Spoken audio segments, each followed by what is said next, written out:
Option D. আজিৰ তাৰিখ 8 July 2025 বৰ্ষ। প্ৰাতঃ মুৰলী বাপদাদা মধুবন।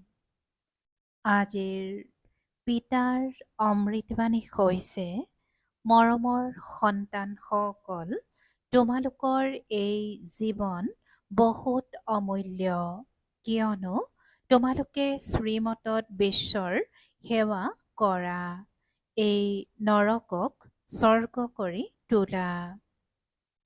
আৰু আজিৰ প্ৰশ্ন, আনন্দ নোহোৱা হৈ যোৱাৰ কাৰণ তথা তাৰ নিবাৰণ কি? পিতাই উত্তৰত কৈছে, আনন্দ নোহোৱা হৈ যায় প্ৰথমতে দেহ অভিমানত অহাৰ কাৰণে।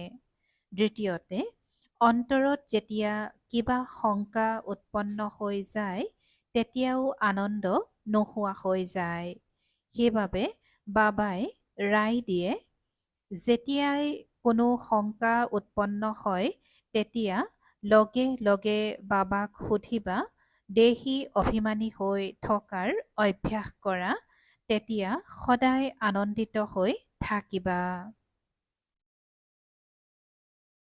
দেহী অভিমানী হৈ থকাৰ অভ্যাস কৰা, তেতিয়া সদায় আনন্দিত হৈ থাকিবা।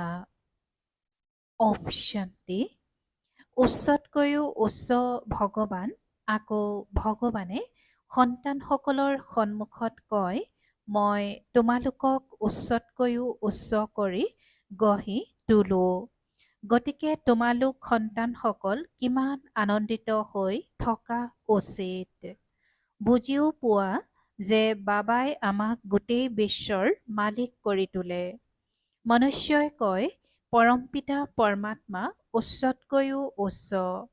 পিতাই নিজেই কয়, মইতো বিশ্বৰ মালিক নহওঁ। ভগৱানোবাজ অৰ্থাৎ মোক মনুষ্যই উচ্চতকৈও উচ্চ ভগৱান বুলি কয়, আৰু মই কওঁ যে মোৰ সন্তানসকল উচ্চতকৈও উচ্চ। প্ৰমাণ কৰি কওঁ, পুৰুষাৰ্থও ড্ৰামা অনুসৰি কৰাওঁ, কল্প পূৰ্বে কৰোৱাৰ দৰেই। পিতাই বুজাই থাকে, যিকোনো কথা নুবুজিলে সুধিবা, মনুষ্যইতো একোৱেই নাজানে, সৃষ্টি কি, বৈকুণ্ঠ কি। যদিওবা অনেক নবাব মোগল আদি হৈ গ'ল, আমেৰিকাততো কিমান ধনী ব্যক্তি আছে, কিন্তু এই লক্ষ্মীনাৰায়ণৰ নিচিনাটো হ'ব নোৱাৰে। তেওঁলোকেতো হোৱাইট হাউচ আদি নিৰ্মাণ কৰে, কিন্তু তাততো স্বৰ্গত অৰ্থাৎ ৰত্নখোদিত সোণৰ মহল নিৰ্মাণ কৰে, তাক কোৱাই হয় সুখধাম। পিতাই কৈছে যে তেওঁলোকেতো হোৱাইট হাউচ আদি নিৰ্মাণ কৰে, কিন্তু তাততো অৰ্থাৎ স্বৰ্গত ৰত্নখোদিত সোণৰ মহল নিৰ্মাণ কৰে, তাক কোৱাই হয় সুখধাম। তোমালোকৰ এই নায়ক নায়িকাৰ ভূমিকা তোমালোক হীৰা হৈ যোৱা স্বৰ্ণিম যুগ আছিল, আৰু এতিয়া হৈছে লৌহ যুগ। পিতাই কয়, তোমালোক কিমান ভাগ্যশালী, ভগৱানে স্বয়ং বহি বুজায়, গতিকে তোমালোক কিমান আনন্দিত হৈ থাকিব লাগে। তোমালোকৰ এই পঢ়া হৈছেই নতুন সৃষ্টিৰ বাবে। তোমালোকৰ এইটো জীৱন বহুত অমূল্য, কিয়নো তোমালোকে বিশ্বৰ সেৱা কৰা। পিতাক আহ্বানেই জনায় যে আহি নৰকক স্বৰ্গ কৰি গঢ়ি তোলক। স্বৰ্গ স্থাপনা কৰোঁতা ঈশ্বৰ পিতা বুলি কয় নহয়। পিতাই কয়, তোমালোক স্বৰ্গত আছিলা নহয়, আৰু এতিয়া নৰকত আছা।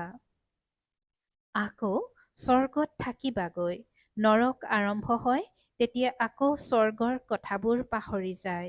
এয়াতো তথাপিও হ'ব, তথাপিও তোমালোক স্বৰ্ণিম যুগৰ পৰা লৌহ যুগত নিশ্চয় আহিব লাগে। বাবাই বাৰে বাৰে সন্তানসকলক কয়, অন্তৰত যদিহে কোনো ধৰণৰ শংকা থাকে, যাৰ কাৰণে আনন্দ নোহোৱা হয়, তেন্তে সেয়া ব্যক্ত কৰা। পিতাই বহি পঢ়ায়, গতিকে পঢ়িবও লাগে নহয়। আনন্দ নোহোৱা হয়, কিয়নো তোমালোক দেহ অভিমানত আহি যোৱা। আনন্দিত হ'বতো লাগে নহয়।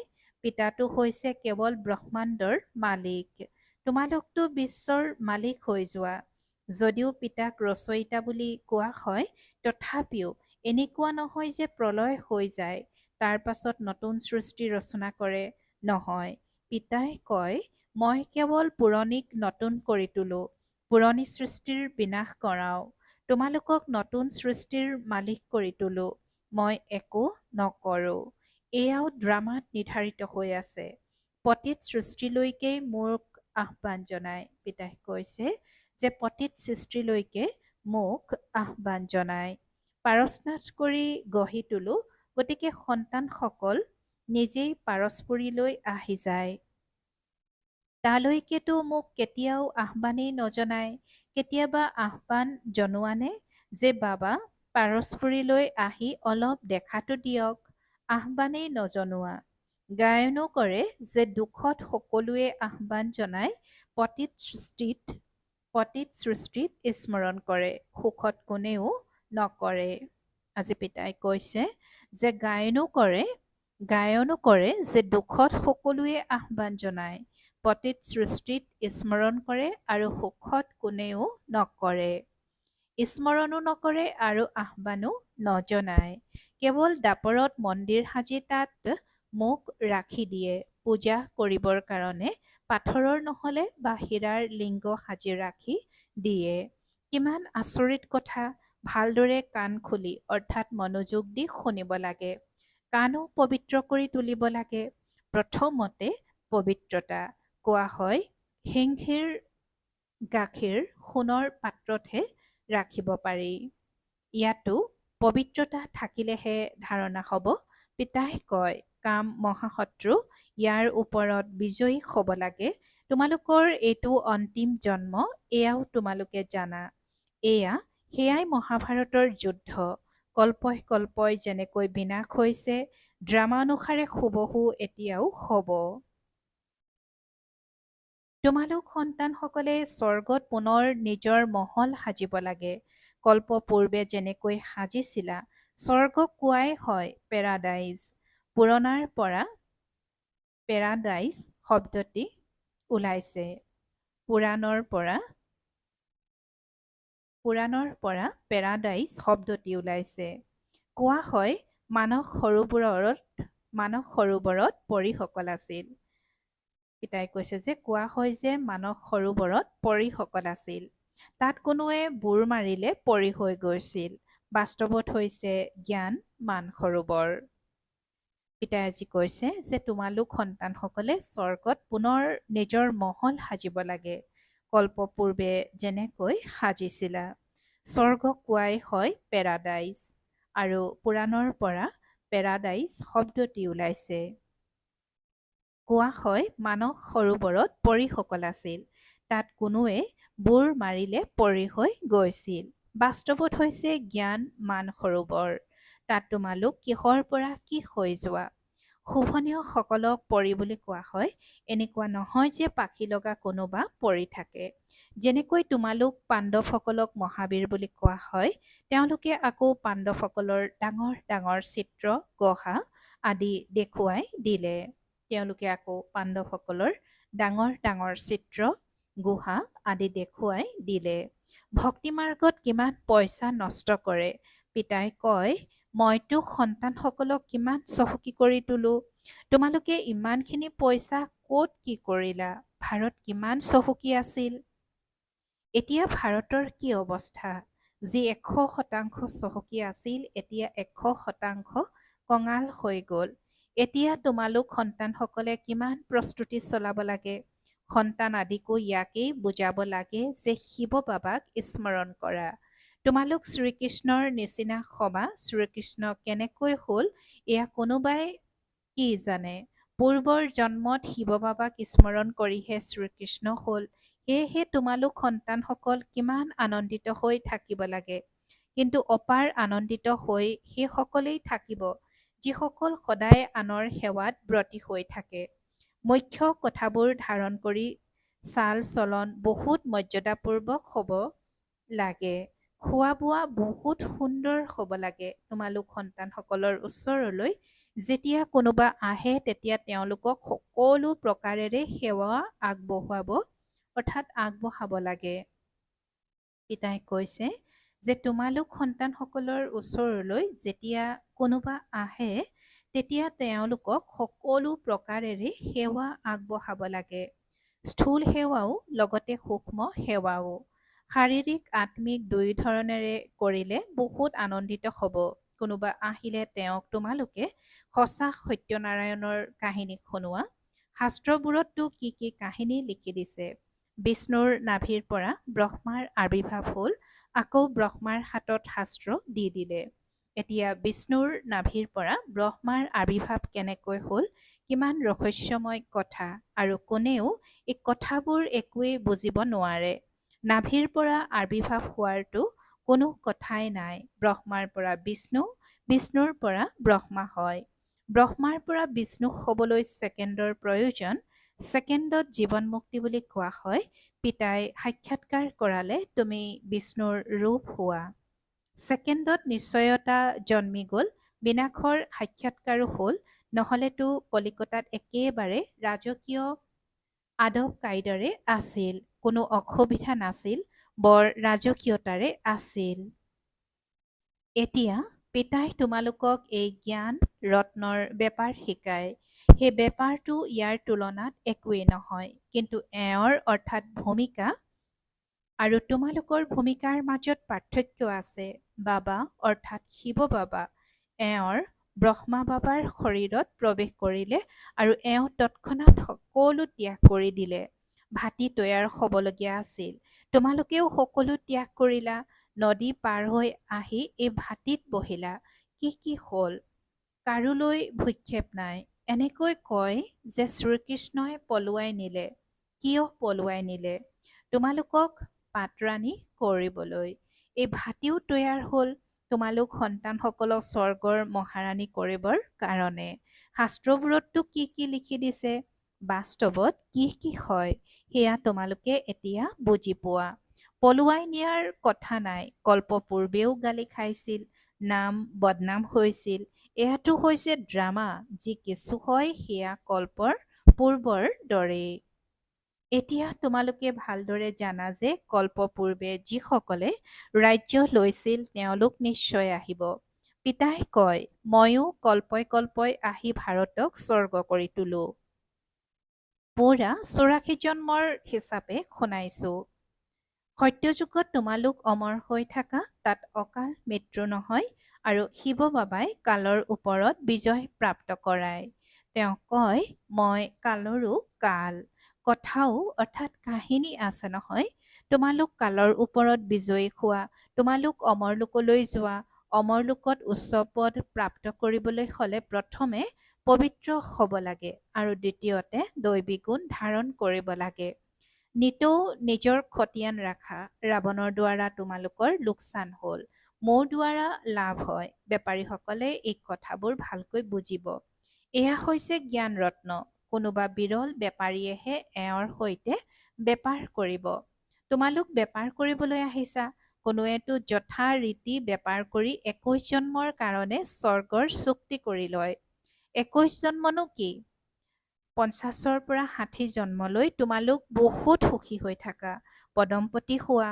দেৱতাসকলৰ পদযুগলত পদুম ফুল দেখুৱাই নহয়। অৰ্থ বুজি পাই জানো? তোমালোক এতিয়া পদমপতি হৈ আছা। তেন্তে তোমালোক কিমান আনন্দিত হোৱা উচিত। পিতাই কয় মই কিমান সাধাৰণ।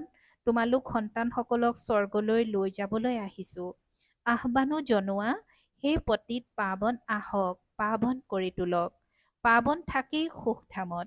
শান্তিধামৰতো কোনো ইতিহাস ভূগোল থাকিব নোৱাৰে।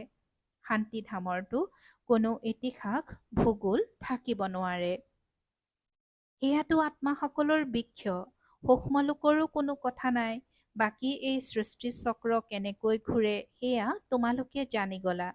সত্যযুগত লক্ষ্মীনাৰায়ণৰ কুল আছিল। এনেকুৱা নহয় যে কেৱল এযোৰ লক্ষ্মীনাৰায়ণে ৰাজত্ব কৰে। বৃদ্ধিও হয় নহয়। আকৌ দাপৰত তেওঁলোকেই পূজ্যৰ পৰা পূজাৰী হৈ যায়। মনুষ্যই আকৌ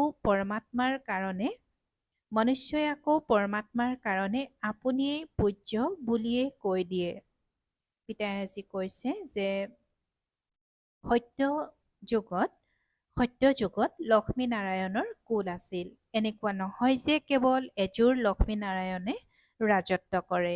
বৃদ্ধিও হয় নহয়, আকৌ দাপৰত তেওঁলোকেই পূজ্যৰ পৰা পূজাৰীক হৈ যায়।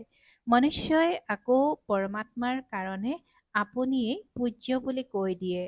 যেনেকৈ পৰমাত্মাৰ ক্ষেত্ৰত সৰ্বব্যাপী বুলি কৈ দিয়ে, এই কথাবোৰ তোমালোকে বুজি পোৱা।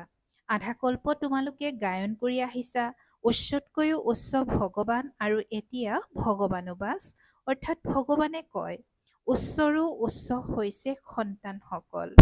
গতিকে এনেহেন পিতাৰ ৰায় অনুসৰি চলিব লাগে নহয়। গৃহস্থালীৰো তত্বাৱধান ল'ব লাগে।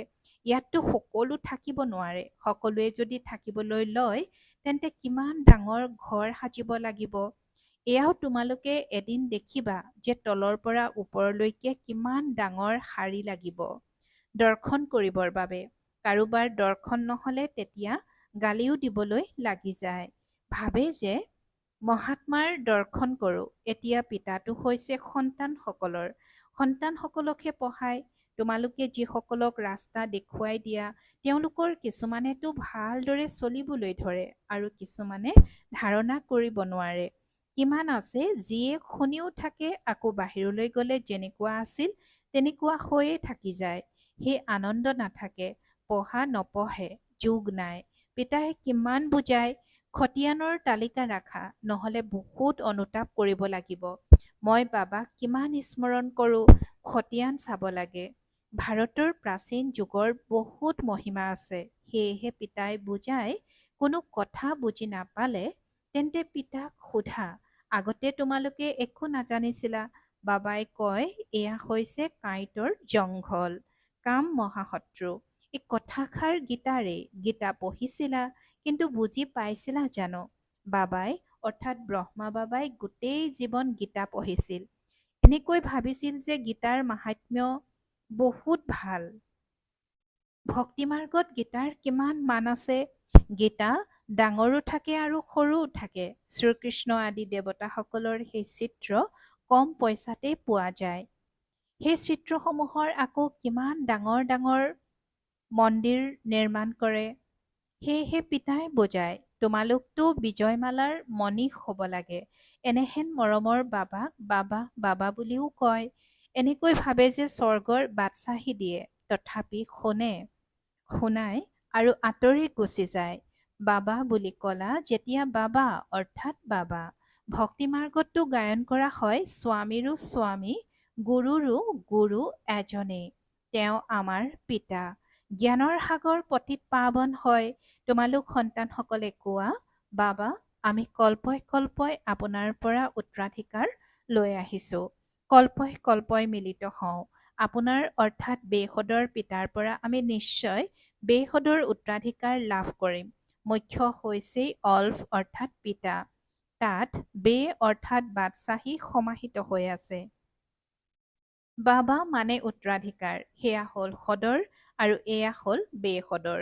সদৰ বাবাটো অনেক আছে, বেশদৰ পিতাটো এজনেই। ভাল বাৰু।